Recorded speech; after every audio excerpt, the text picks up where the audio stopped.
Y sin más preámbulo vamos a entrar en tema el día de hoy.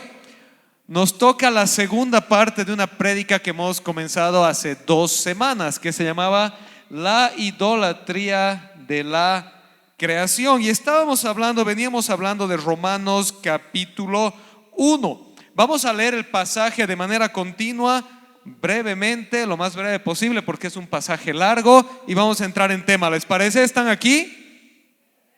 A ver, vamos a probar la pantalla. ¿Están aquí? Me gusta ese juguete, ¿no? Gracias, denle un aplauso a la Débora, por favor. A ver, los demás, 1, 2, 3. Ok, buenísimo. Vamos a leer Romanos capítulo 8, versículos 18 en adelante. Perdón, Romanos capítulo 1, versículos 18 en adelante. Dice así: pero Dios muestra su ira desde el cielo contra todos los que son pecadores y perversos, que detienen la verdad con su perversión. Ellos conocen la verdad acerca de Dios porque Él se la ha hecho evidente. Pues desde la creación del mundo todos han visto los cielos y la tierra por medio de todo lo que Dios hizo. Ellos pueden ver a simple vista las cualidades invisibles de Dios, su poder eterno y su naturaleza divina. Así que no tienen ninguna excusa para no conocer a Dios. Es cierto, ellos conocieron a Dios, pero no quisieron adorarlo como Dios ni darle gracias. En cambio, comenzaron a inventar ideas necias sobre Dios. Como resultado, la mente les quedó en oscuridad y confusión. Afirmaban ser sabios, pero se convirtieron en completos necios.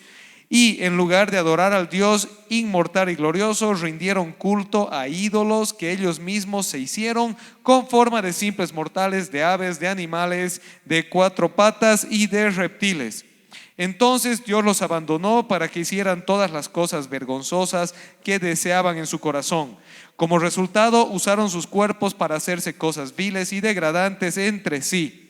Cambiaron la verdad acerca de Dios por una mentira, y así rindieron culto y sirvieron a las cosas que Dios creó, pero no al Creador mismo, quien es digno de eterna alabanza. Amén. Por esa razón, Dios los abandonó a sus pasiones vergonzosas. Aún las mujeres se rebelaron contra la forma natural de tener relaciones sexuales y en cambio dieron rienda suelta al sexo unas con otras. Los hombres, por su parte, en lugar de tener relaciones sexuales normales con la mujer, ardieron en pasiones unos con otros. Los hombres hicieron cosas vergonzosas con otros hombres y, como consecuencia de ese pecado, sufrieron dentro de sí el castigo que merecían. Por pensar que era una tontería reconocer a Dios, Él los abandonó a sus tontos razonamientos y dejó que hicieran cosas que jamás deberían hacerse. Se llenaron de toda clase de perversiones, pecados, avaricia, odio, envidia, homicidios, peleas, engaños, conductas maliciosas y chismes. Son traidores, insolentes, arrogantes, fanfarrones y gente que odia a Dios. Inventan nuevas formas de pecar y desobedecen a sus padres. No quieren entrar en razón, no cumplen lo que prometen, son crueles y no tienen compasión. Saben bien que la justicia de Dios exige que los que hacen esas cosas merecen morir, pero ellos igual las hacen. Peor aún, incitan a otros a que también las hagan. Amén. Les dije la vez pasada, hemos leído la versión Nueva Traducción Viviente. Es una traducción que lo hace bien bonito, bien sencillito, y a la vez que es bien puntual en su traducción. Nos da a entender el espíritu de este pasaje. Ahora, la vez pasada, hace 2 semanas, hemos visto la primera mitad. No la vamos a repetir. La vez pasada vimos los primeros versículos donde hablaba acerca de la idolatría de la creación. Y vimos rápidamente que habían 2 maneras de cambiar la gloria de Dios por la gloria de la creación. Una de esas es el politeísmo, el paganismo, el agarrar deidades culturales, deidades propias y volverlas dioses y adorar a ellos en vez de a Dios.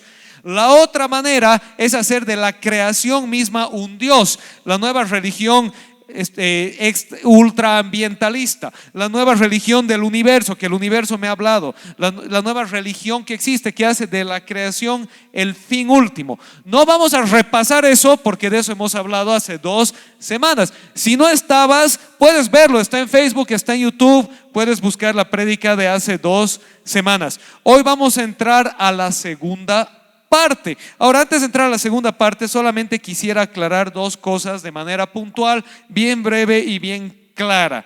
La primera es que lo que vamos a hacer hoy día es lo que siempre tratamos de hacer: leer la palabra de Dios, qué dice la palabra de Dios, e invitarnos a todos nosotros a tomar una decisión.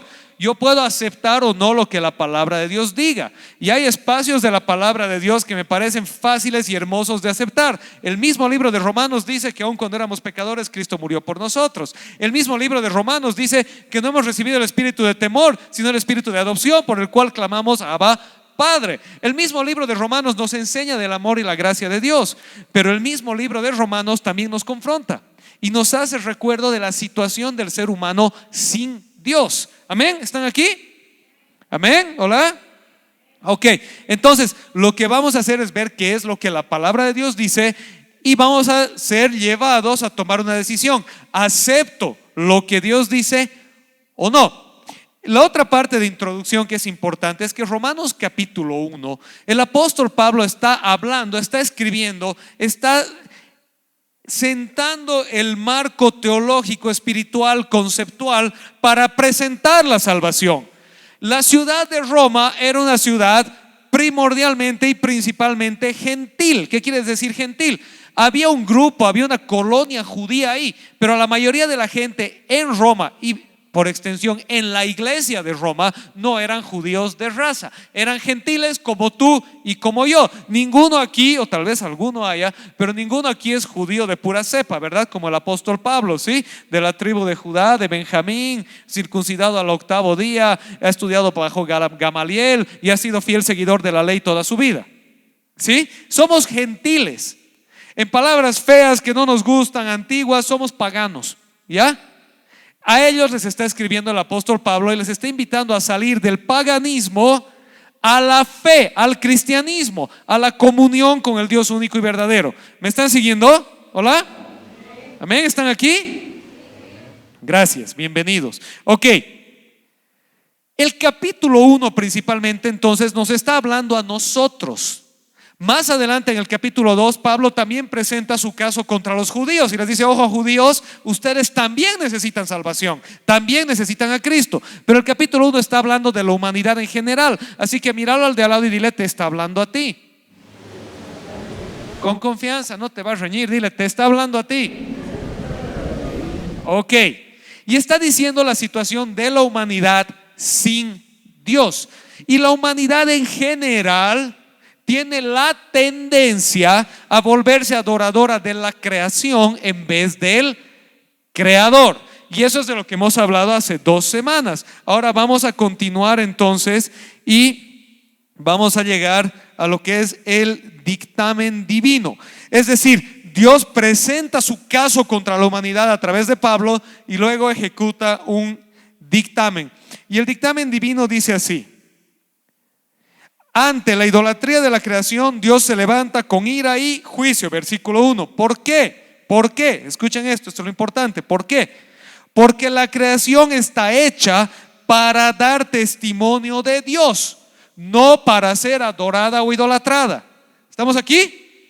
La creación ha sido hecha para dar testimonio de Dios, para apuntar a Dios, para llevarnos hacia Dios, no para que nosotros adoremos o idolatremos a la creación en sí misma. Número 1. Número 2, ¿por qué? Porque Dios le dio al ser humano potestad sobre la creación. El adorarla es afrontar el mandato divino. Vimos también hace 2 semanas que cuando Dios creó al hombre, le dijo que haga ¿qué con la creación? Que la gobierne, que la administre. Entonces Dios nos dio a nosotros la autoridad y la responsabilidad. ¿Pueden decir esas 2 palabras conmigo? Autoridad, responsabilidad.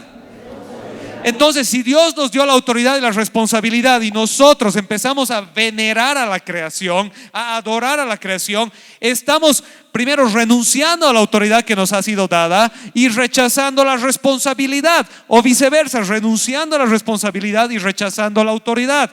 Dios nos ha encomendado algo y en vez de ejecutarlo y decir tengo autoridad y responsabilidad, lo que estoy haciendo es decir yo no soy ni responsable ni tengo autoridad porque le voy a adorar. Y algo a lo que adoras es algo que te gobierna.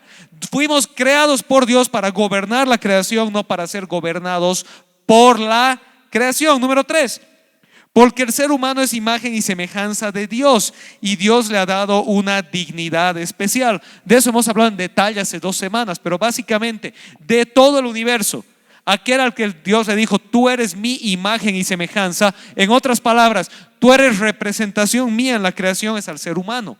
Entonces, si el ser humano que es imagen y semejanza de Dios y tiene el mandato de adorar solo a Dios, empieza a adorar a las cosas creadas, está mancillando la imagen de Dios.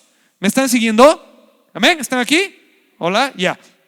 Y número 4, porque Dios no comparte su gloria de creador con las cosas creadas por Él.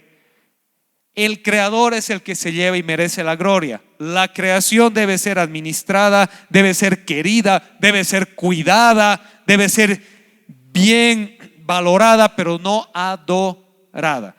Ok, entonces,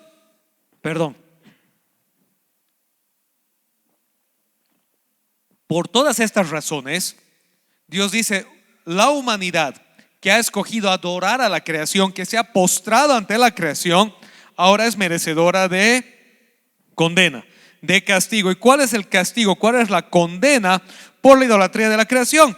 Bueno, 3 versículos por lo menos nos presentan 3 cosas que Dios hace. Esto es más o menos así, para que me entiendan antes. Vamos a imaginarnos que estamos en un juicio, ¿ya? ¿Está bien? Y entonces el fiscal presenta el caso, ¿sí? Todo lo que hemos leído hasta aquí es la presentación del caso. Esto es por lo cual ellos son culpables delante de Dios. ¿Estamos bien? ¿Sí? Ok. Entonces ahora que se han hallado culpables, viene lo que sucede, la consecuencia. Y Dios nos presenta en este pasaje algunas consecuencias. Romanos 1:24 dice, por lo tanto, Dios los entregó a los deseos, lujurias de sus corazones, hacia inmoralidad para deshonra de sus cuerpos. Romanos 1:26, por esta razón, Dios los entregó hacia pasiones deshonrosas. Romanos 1:28, y así como no aprobaron el reconocer a Dios, Dios los ha entregado a una mente reprobada para que hagan las cosas que son impropias, que no convienen. ¿Sabes que en el versículo 26, un poquito más adelante, dice, realmente han llegado, los ha abandonado para que hagan cosas que son contra la naturaleza? Ahora, la naturaleza no está hablando del mundo natural, sino el propósito para el cual fueron creados. Escúchame esto porque es súper importante. Escúcheme, presten atención. Si algo van a entender hoy día, quisiera que entiendan esto. Dios creó al ser humano para un propósito. Y la Biblia, Dios entiende que ese propósito es la naturaleza humana. Es lo que el humano hace por naturaleza. Y cuando el humano empieza a hacer lo que es ajeno a ese propósito, lo que es contrario a ese propósito, entonces está haciendo cosas que son contra naturaleza. ¿Me están siguiendo? ¿Sí? ¿Amén? ¿Me entienden? ¿Hola? ¿Sí? Entonces, es así. Te voy a dar un ejemplo. Este micrófono ha sido creado ¿para qué? Para expandir, amplificar la voz, ¿verdad? ¿Sí? Entonces tú podrías decir más o menos, es un ejemplo imperfecto, pero es un ejemplo al fin. El micrófono ha sido creado por naturaleza para amplificar la voz. ¿Estamos bien? ¿Sí? Cuando el micrófono amplifica la voz, está haciendo por naturaleza aquello para lo que ha sido creado. Pero también el micrófono yo puedo agarrar para darle un cocacho al Jairo. El micrófono no ha sido creado para eso. Yo lo estoy usando mal. Puedo usarlo para eso, pero lo estoy usando contra naturaleza. ¿Me están siguiendo? Lo estoy usando para lo que no ha sido creado. No quiere decir que algo para lo que no ha sido creado no sea posible, simplemente quiere decir que está mal. ¿Están aquí? ¿Me están siguiendo? Porque no es su objetivo, no es su propósito. Ok, ahora, nuevamente, volviendo acá. Dios está diciendo lo siguiente: ¿por qué han decidido hacer de la creación un ídolo? Y han dejado de adorar al Creador y han empezado a adorar la creación. Entonces dice que Dios los ha abandonado, los ha soltado, los ha dejado para que den rienda suelta a sus propias perversiones, al punto de llegar a perder por completo su función natural. ¿Sí? ¿Estamos bien? Digamos que el micrófono estuviera vivo. ¿Ya? Mi micrófono está vivo. Y por naturaleza mi micrófono fue creado para amplificar la voz. Pero un día el micrófono dice: no me gusta amplificar la voz. ¿Por qué voy a amplificar la voz? Yo voy a tener mi propia voz, dice el micrófono. Y como el micrófono no tiene voz, ¿qué tiene que hacer para generar voz? Empezar a golpear cosas. Y empieza a generar ruido que no es su objetivo, pero se ha pervertido contra su naturaleza. Y Dios agarró y le ha dicho: anda, golpéate. Anda, haz lo que es contra naturaleza, para que sea evidente que cuando nos veamos, yo te diga: ¿sabes qué? Tú fuiste creado para esto, pero tú has escogido hacer lo que es contrario a tu objetivo divino. ¿Me están siguiendo? ¿Están aquí? Ok. Entonces, la idolatría de la creación resultó en que Dios quite su guía y protección y deje que la humanidad llegue a la consecuencia final de sus malos caminos: la depravación total, la completa y absoluta depravación. ¿Cuál es el resultado? Bueno, los versículos 24 al 28 son clarísimos y no dejan lugar a dudas. La caída moral de la humanidad como consecuencia de su idolatría y necedad terminó por llegar a la degradación y perversión de lo más íntimo que Dios regaló a la humanidad: la intimidad sexual. Nos guste o no, la palabra de Dios es clara y no deja lugar a ambigüedades. La palabra de Dios es clara y no deja lugar a ambigüedades. Dios creó el orden natural del sexo como un acto de unión íntima entre hombre y mujer, un acto que se desarrolla dentro de la santidad del matrimonio y un acto que lleva a la posibilidad de procreación y consolidación de un hogar. La perversión de este acto es romper con el orden natural y los propósitos creados y determinados por Dios. Vamos a avanzar un poco más y luego vamos a regresar. ¿Por qué? Porque Dios estableció el hogar como un reflejo de su amor, su orden y su cuidado en la tierra. La perversión del diseño divino para el hogar resulta en la perfección de la imagen de Dios en su creación. La degradación sexual es una afrenta a Dios y el mayor acto de idolatría que el ser humano puede alcanzar. Ok, vamos a parar ahí un minuto. Esto es lo que básicamente, ¿se acuerdan el ejemplo del micrófono? Fue creado para algo, empezó a hacer otra cosa y fue abandonado a llegar a ser todo lo que no era para lo que fue creado. ¿Sí? Dejó de amplificar la voz del creador y empezó a querer buscar su propia voz. Y como no tiene voz, lo único que podía hacer era empezar a golpearse.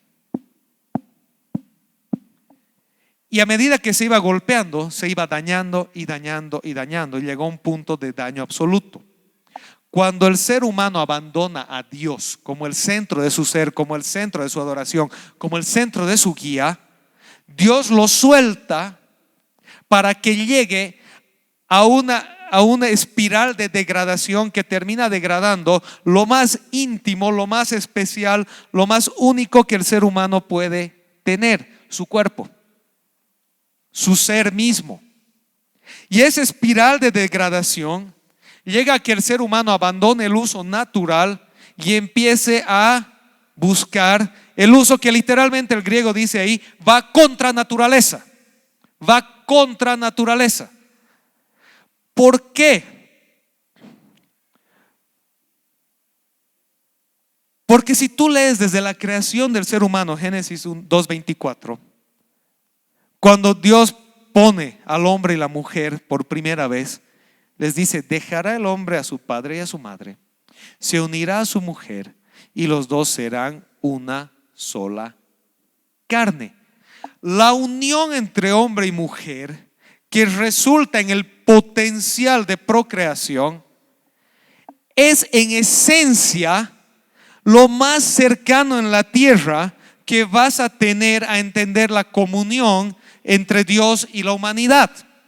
Si tú lees todo el Antiguo y el Nuevo Testamento, Dios siempre se presenta a sí mismo en relación al formato del hogar. Él es padre de sus hijos. Como un padre ama, cuida y protege a sus hijos, Dios ama, cuida y protege a su pueblo.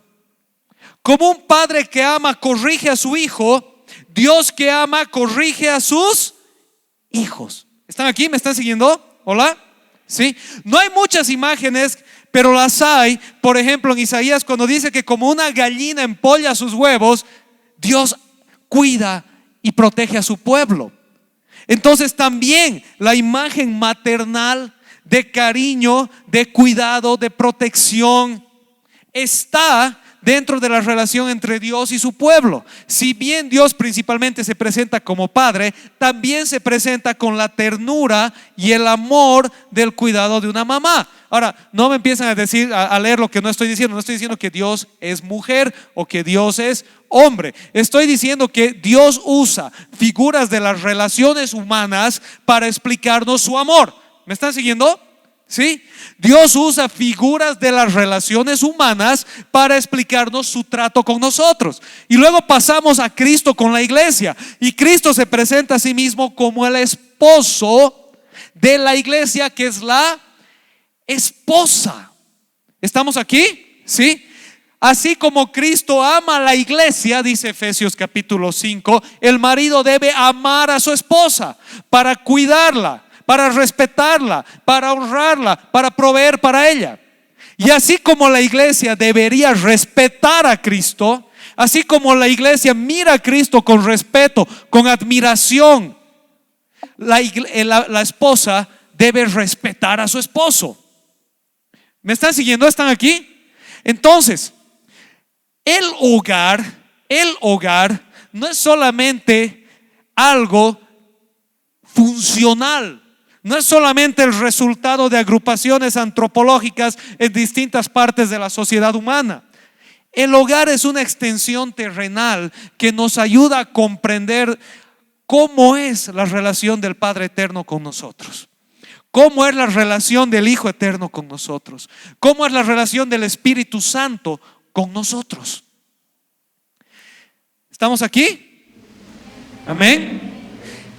Y la destrucción, la erosión de ese hogar y el usar nuestro cuerpo para hacer lo que es contrario a ese diseño, para lo que es contra naturaleza, dice la Biblia en Romanos 1:26, resulta en una erosión, en una perversión, en una destrucción de la relación entre Dios y nosotros.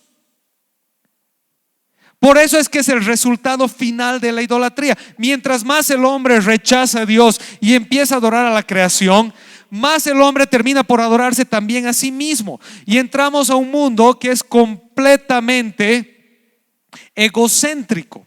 Lo que yo quiero, lo que yo deseo, lo que a mí me gusta, lo que a mí me hace sentir bien.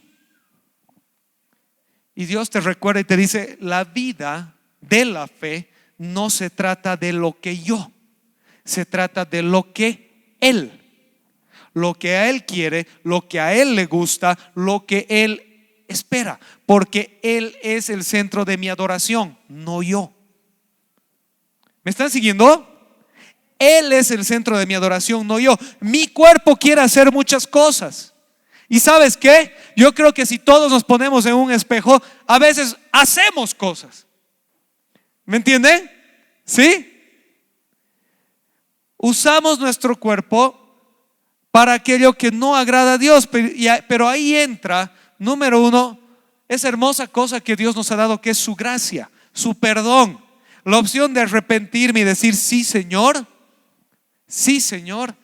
estoy caminando usando mi cuerpo contrario a tu voluntad. Y esa es la mayor expresión de idolatría.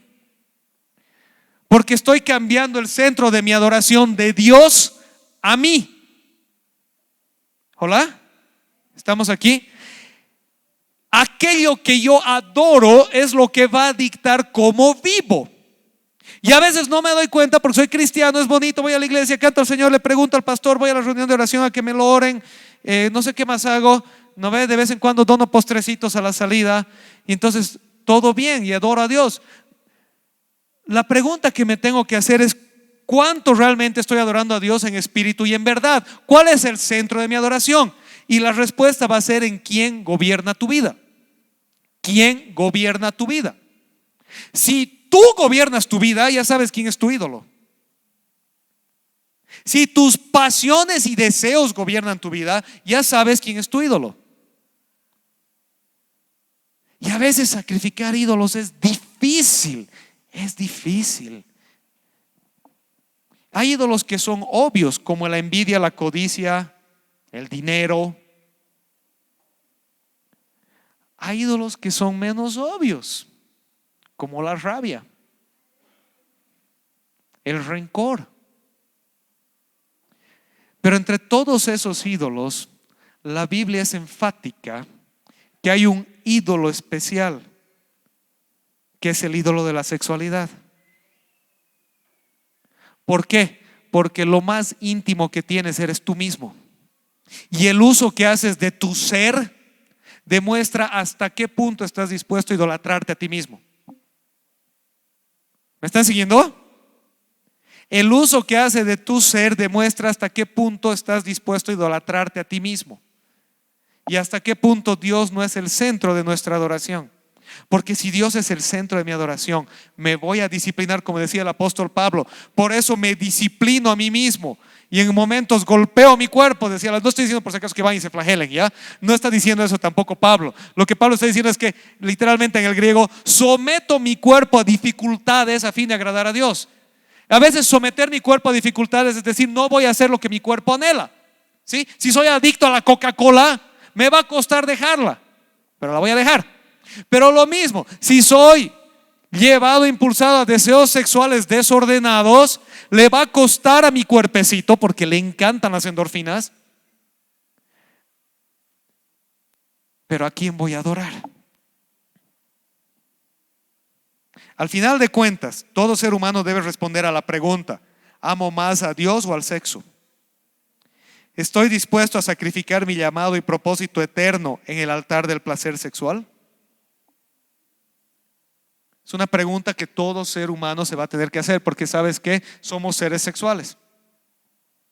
Somos seres sexuales por diseño. Dios nos ha creado para el sexo, pero no para el sexo como el centro de nuestra vida y adoración. ¿Por qué está hablando de esto? Porque es de lo que Romanos 1 habla. ¿Sí?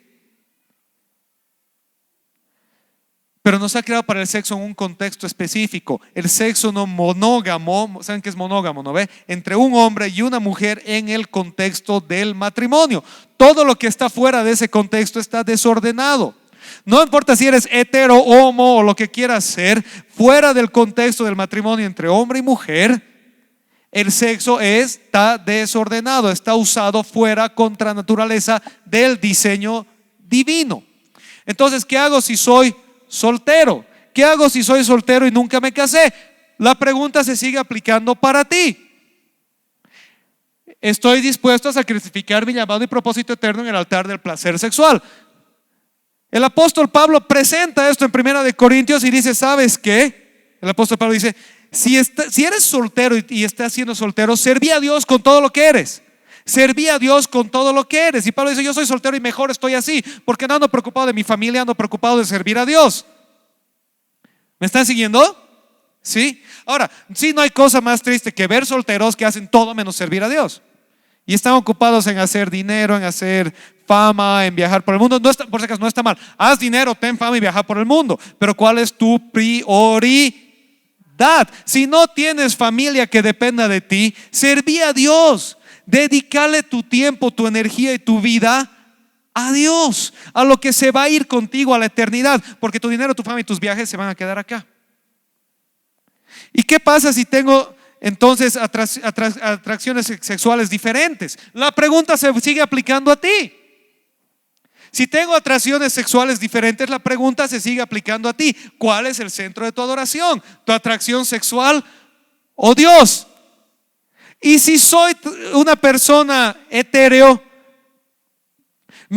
soy hombre, me gustan las mujeres, soy mujeres, me gustan los hombres. ¿Sabes qué? La pregunta también se aplica a ti, porque los que están 10, 15, 12, 20 años casados entienden que el matrimonio es renunciar a toda otra persona por estar con tu pareja hasta que la muerte los separe. ¿Sí? Y si ya no me gusta, y si es difícil, si estamos pasando por un bache, la pregunta se sigue aplicando a ti. ¿Me entienden? La pregunta no hace distinción de tu situación marital ni de tu tendencia de atractivo. La pregunta de Dios no depende de uno, depende de mi centro de adoración. Es decir, casado, soltero o de atracciones diferentes, la pregunta sigue estando ahí para ti. ¿Vas a sacrificar tu relación con Dios, tu propósito y llamado divino en el altar del placer sexual? A los casados les van a venir tentaciones dentro del matrimonio. A los solteros fuera del matrimonio. ¿Qué tipo de tentaciones te vienen? Pues cada uno tiene diferentes. ¿Sí? La pregunta sigue estando: el sexo no es Dios, ni es el propósito de tu vida, ni es el centro de tu vida. Es un regalo que Dios te ha dado para formar un hogar que representa de la manera más cercana posible la relación entre Dios y la humanidad. La relación entre esposo y esposa, padres e hijos, madres e hijos, hijas. ¿Me están siguiendo? ¿Sí? ¿Amén? Entre paréntesis, no es tema de hoy día, pero lo quiero lanzar ahí entre paréntesis. ¿Sabes qué? Hay una figura más del hogar que los latinos la ignoramos mucho. Y es el tema que nosotros éramos huérfanos, muertos en nuestros delitos y pecados, dice la palabra de Dios, separados de la familia de Dios, pero Dios nos adoptó en su hogar. ¿Sabes qué? La adopción es un camino, y es uno de los caminos más hermosos, porque es el camino que Dios escogió con nosotros. Si en tu matrimonio hay infertilidad, o si tienes cierta edad y no pudiste tener hijos, o si por ahí estás, qué sé yo, en diversas situaciones, tienes el camino de ser hogar para alguien que no lo tiene. Y sabes que cuando lo traigas a tu vida, te vas a dar cuenta que ese tu hogar es tan hermoso y tan perfecto como un hogar biológico. ¿Me están siguiendo? El sexo no es el centro de la vida. ¿Sí? Igual puedes tener un hogar donde tengas pequeños a los que les des una vida mejor y les des el amor de padre o de madre, o de padre y madre, y ellos te den el amor de hijo o hija. La adopción es un camino. ¿Amén? Ok, bueno, seguiremos rapidito. Después de la perversión moral, todo es cuesta abajo. Ahora, por favor, veamos rapidito porque esto es lo último, ya estamos acabando, pero así va la cosa. Romanos 1. Pablo los saluda. Ahora, hermanitos en Roma, los quiero visitar un día, soy Pablito. Y les voy a contar una cosa, les voy a contar de qué se trata el evangelio. Y entra con patada voladora a lo Pablo. Yo digo, si Pablo predicara hoy en las iglesias, la mayoría saldrían llorando. Ahorita vamos a ver por qué. 21 apelativos usa Pablo. 21. ¿Ya? Pero entra con patada voladora y dice: la humanidad está así. La humanidad ha cambiado a Dios por la creación y Dios los ha abandonado a su perversión, al punto que han llegado a hacer de sus vidas lo que es contra naturaleza. Y luego en el capítulo 2, por si acaso los judíos se crean mucha cosa, a ustedes también les toca. Y en el capítulo 3 lo encierra y dice: todos están caput. Pero, y ahí entra el pero, Dios nos amó y nos rescató y dio a Cristo por nosotros y nos salvó, y todos somos iguales, hombres, mujeres, judíos y griegos, paganos, lo que quieras, ricos, pobres, todos somos iguales delante de Dios. ¿Por qué somos iguales? Porque todos estábamos condenados y hemos sido rescatados de la condenación por gracia. Amén. Y ese rescate de la condenación por gracia nos ha llevado a aceptar la salvación de Cristo, pero también su señorío, su gobierno, y ha hecho de él el centro de nuestra adoración. Y el capítulo 12, 13, 14 y 15 dice: ahora vivan así.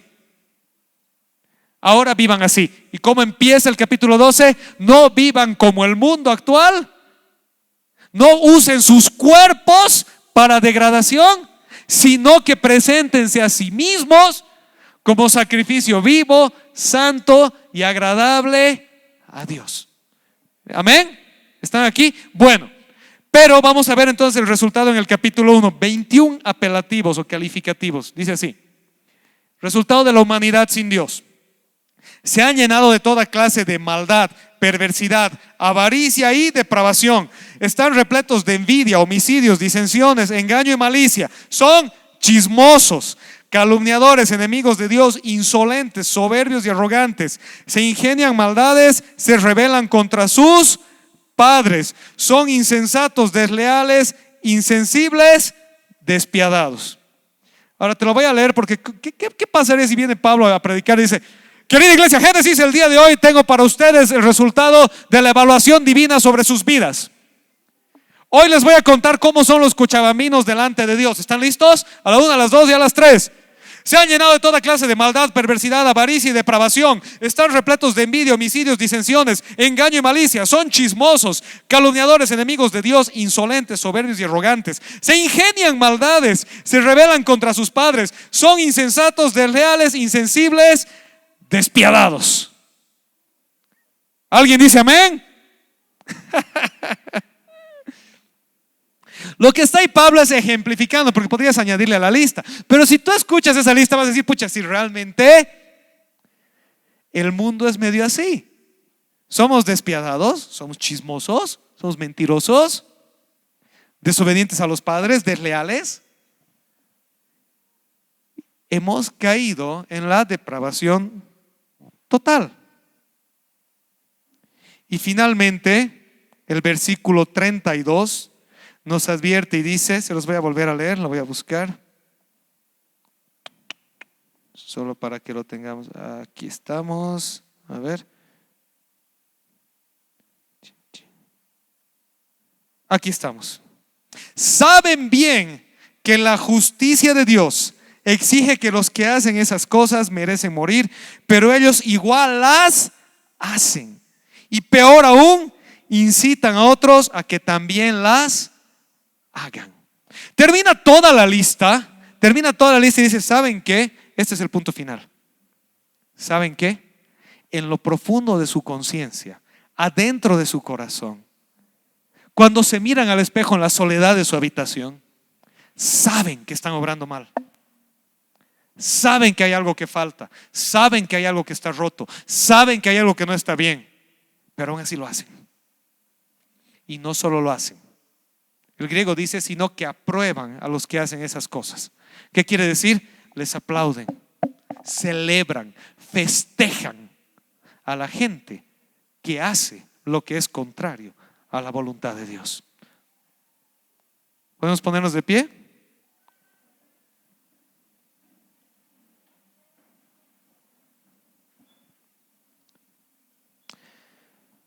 Hoy hemos visto un pasaje muy difícil y confrontativo, pero hoy más que nunca este es un pasaje relevante para nosotros. Hoy vivimos en un mundo que está yendo a pasos acelerados de vuelta al paganismo antiguo. Un mundo que se aleja de Dios y que cada vez refleja más la descripción realizada por el Espíritu Santo en Romanos 1.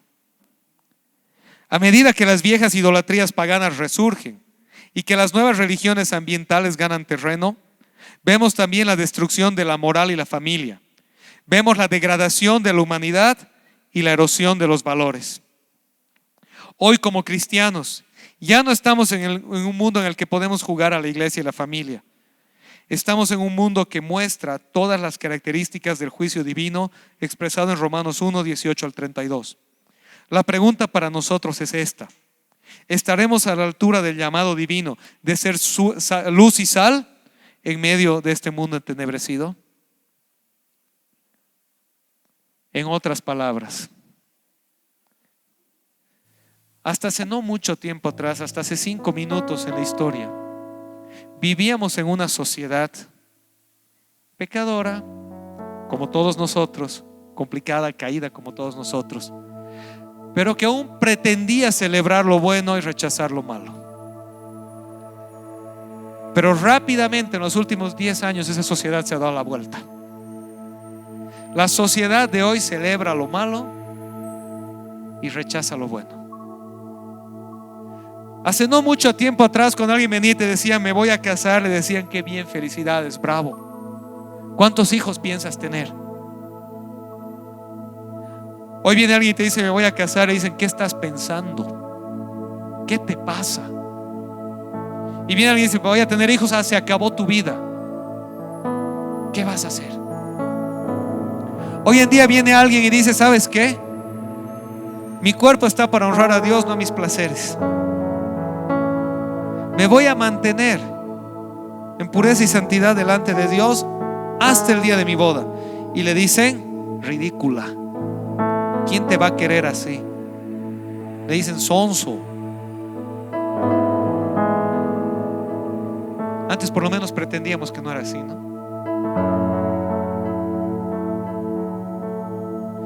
Antes alguien quedaba embarazada y le decían ¿cómo te podemos ayudar? Sí, era difícil. Obviamente los papás se enojaban, la familia miraba, decían es madre soltera, pero ¿sabes qué? Decían ¿cómo ayudamos a ese bebé? O le dicen tómate una píldora, mátalo.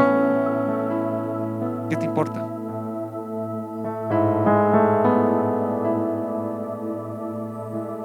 ¿Sabes? Vivimos en un mundo que a pasos agigantados está rechazando a Dios. Y la descripción de Romanos 1 hoy la ves con tus ojos. Prende un dibujo animado para tus hijos. No los dejan en paz.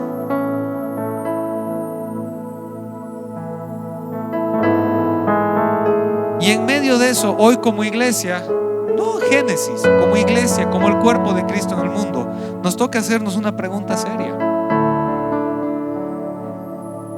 Vamos a entregarle nuestros cuerpos al Señor, como dice Romanos 12, en sacrificio vivo, santo y agradable a Él, para hacer de Él el centro de mi adoración, a pesar de lo que a mí me cueste, por mis propias tendencias pervertidas naturales que yo tengo y que todos tenemos. Todos tenemos alguna torcedura natural a causa de la caída del pecado. Si no fuera fácil, ¿no ve? Pero eso nos recuerda de depender de Dios, de que su poder se perfecciona en mi debilidad, de que cuando yo me acabo Él comienza. No se trata de que seas mejor que los demás, perfecto, de que hay uno más bueno y uno malo. No, todos estamos iguales. Se trata de aceptar mi situación y rendirme delante de Dios y decirle: Señor, esta es mi situación, esta es mi lucha, esta es mi debilidad, esta es mi torcedura. Enderezala tú, dependo de ti. Y de hacer de Él el centro de mi adoración y no de mí mismo, no de mi cuerpo, no de mis deseos y placeres, no de mis tendencias, de Él. Ese es el desafío del cristianismo. El desafío del cristianismo no es que ganes tu salvación, Él te la dio. El desafío del cristianismo no es que te ganes que Dios te acepte, Él fue a la cruz para aceptarte. El desafío del cristianismo es que hagas de Él el Señor de tu vida. Es que una vez que Él te ha aceptado, te ha recibido, te ha perdonado, te ha limpiado, te ha salvado, te ha adoptado, ahora le digas: Señor, tú eres el centro de mi adoración. Tú eres. Vamos a terminar con esto. En Génesis nos cuenta la historia de Abraham. Abraham anhelaba un hijo. Anhelaba un hijo. No podía tenerlo. Y Dios se lo promete. Y un día Dios se lo da. Le da lo que anhelaba. Y después de que se lo da, pasa un tiempo y Dios le dice: sacrifícalo. Dámelo a mí. ¿Sabes que en las épocas de Abraham no era nada raro? Sacrificar al hijo primogénito delante de los dioses paganos era el pan de cada día. Era lo que se hacía. No era raro para Abraham que venga una deidad y le diga: sacrifica a tu hijo. El problema era que Dios le había prometido que ese hijo iba a tener descendencia. Y cuando Abraham llega a la punta del cerro y está por sacrificar a su hijo, Dios le dice: no lo hagas, Abraham, no lo hagas. Este es el hijo de tu promesa. Dios va a proveer su propio sacrificio. Entre paréntesis, lo raro de esa historia no es el pedido de sacrificar a Isaac, es el hecho de que Dios haya impedido sacrificarle. En la época en la que estaban es otro mundo, es otra época. Como les digo, era común sacrificar a las guaguas. Lo que hizo de Dios tan especial era que le dijo: no necesitas sacrificarlo, yo me proveo mi propio sacrificio. No necesitas ganarte tu salvación. Dios te la dio. ¿Me entienden? Pero en esa salvación está el corazón de Abraham de decir: Dios, tú eres el centro de mi adoración, no lo que más amo en la vida, no su hijo.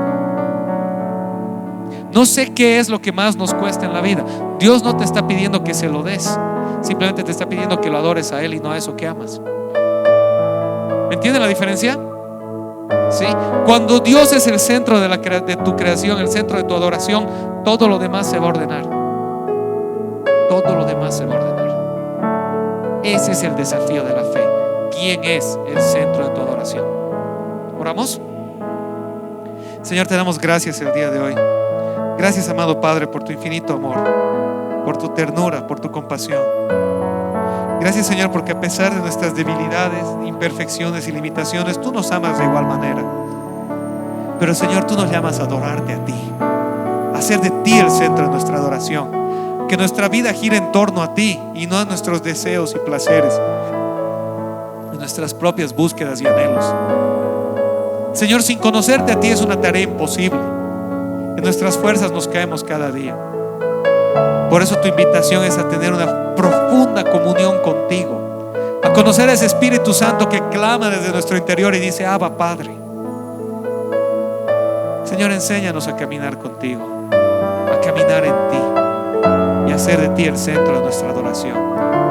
Solo así todo va a estar ordenado y vamos a poder realmente levantarnos a la altura de tu llamado, de ser sal y luz en este mundo que está cada vez más entenebrecido. Te damos gracias, Padre, en el nombre de Jesús. Amén. Amén.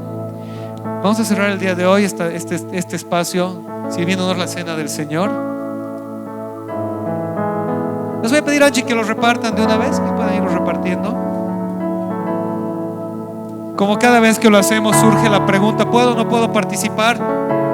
Si tú has aceptado a Jesucristo como el Señor y Salvador de tu vida, siéntete libre de participar de su cena. Él te ha invitado a su banquete. Si no has aceptado a Jesús como el Señor y Salvador de tu vida, abstente. Es una cuestión de ti, nadie te está mirando, es entre tú y Dios. Si Jesucristo es el Señor de tu vida, si has dicho: Jesucristo, yo reconozco que necesito tu salvación, que tú eres el Hijo de Dios, que vino a esta tierra y murió por mí, resucitó al tercer día y envió su Espíritu Santo, estás invitado a su banquete. Si no, te pedimos que te abstengas. ¿Por qué? ¿Por qué? Porque la Santa Cena es una proclama de Cristo, y no queremos hacerte proclamar algo que no crees. Pero si has aceptado a Jesucristo, participa de la Santa Cena en completa libertad.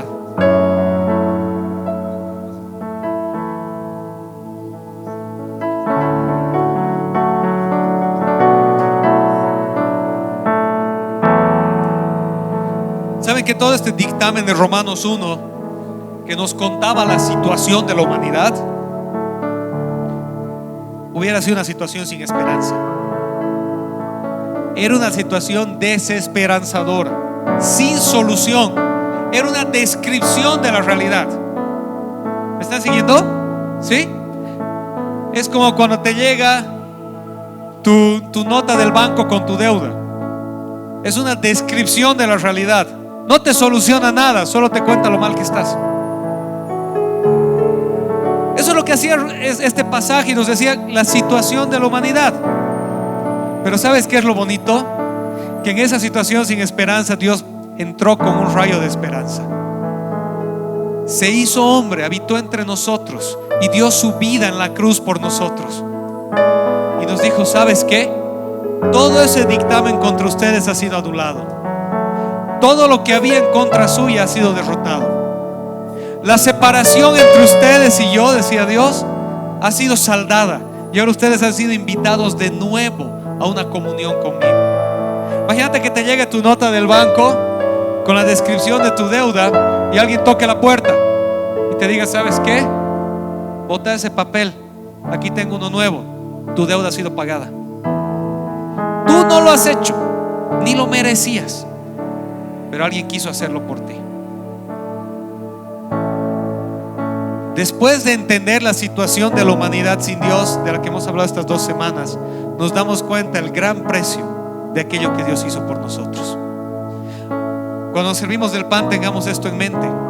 Estamos recordando el tamaño de la obra de Cristo en la cruz en favor nuestro, que anuló el decreto de condenación y nos dio en su lugar salvación. Amén. Vamos a orar. Señor Jesús, el día de hoy te damos gracias. Gracias infinitas, Señor, porque a pesar de la situación nuestra, tú tomaste nuestro lugar y tú nos declaraste libres, santos, justos, aceptados, amados, adoptados por ti. Gracias, Señor, porque a ti te costó todo, absolutamente todo. La eternidad, el Todopoderoso, el Señor de señores, entrando a nuestra realidad y aceptando nuestra debilidad y cargando sobre sí nuestra culpa y dándonos su gracia y salvación inmerecidas. Qué hermoso regalo que tenemos. Gracias, Señor. Amén. Pueden servirse el pan.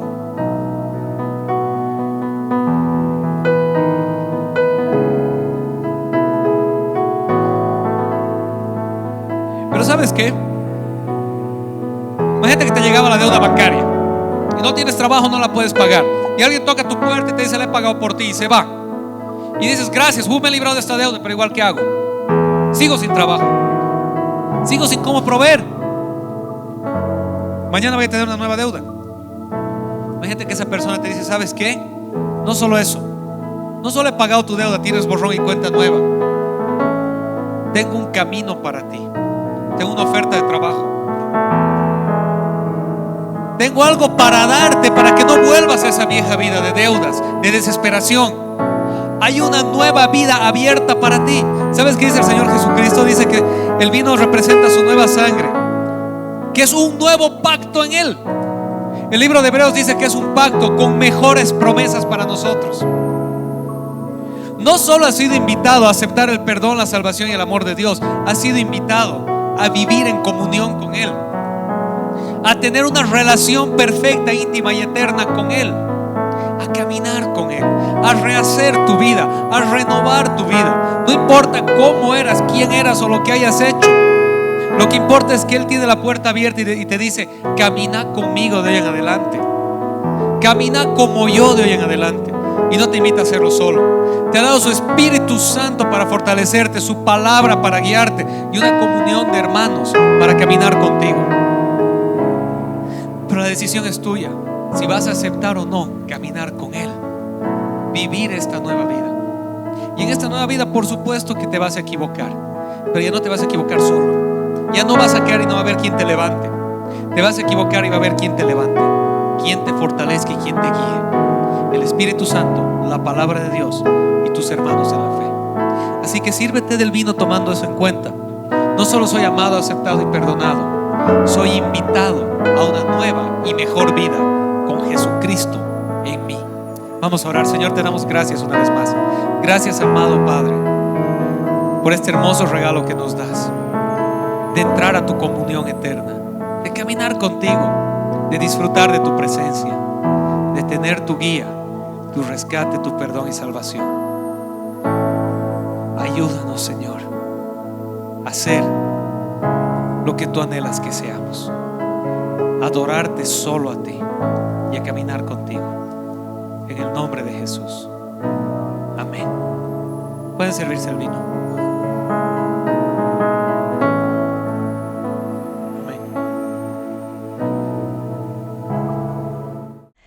Queridos hermanos, espero que el mensaje de hoy haya sido de bendición para ustedes como lo ha sido para mí. Les invito a que nos sigan en las redes sociales, que compartan nuestro material y que tengan una linda semana muy bendecida.